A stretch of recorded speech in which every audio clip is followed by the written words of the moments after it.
Finally guys म चाहिँ ड्युटीबाट room जाँदैछु अनि अहिले चाहिँ म यता रेलवे पुग्न लागेँ। यता रेलवे पुग्नलाई लागेँ, एक्लै छु, हिँडिरहेको छु होइन। अनि आज चाहिँ मेरो ड्युटी अलिक ढिलासम्म भयो है। म चाहिँ 6 बजे नै छुट्टी हुन्थ्यो, सो आज चाहिँ हल्का होटेलमा अब त्यस्तै नै थियो पार्टी है।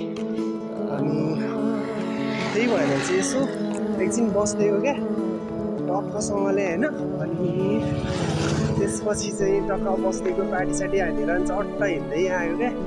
हिँड्नुको मजा नै बेग्लै हुन्छ नि त, के गर्ने अब होइन। त्यही भएर यसो हिँड्दै आएको। फाइनली म चाहिँ रेलवे आइपुगेँ है।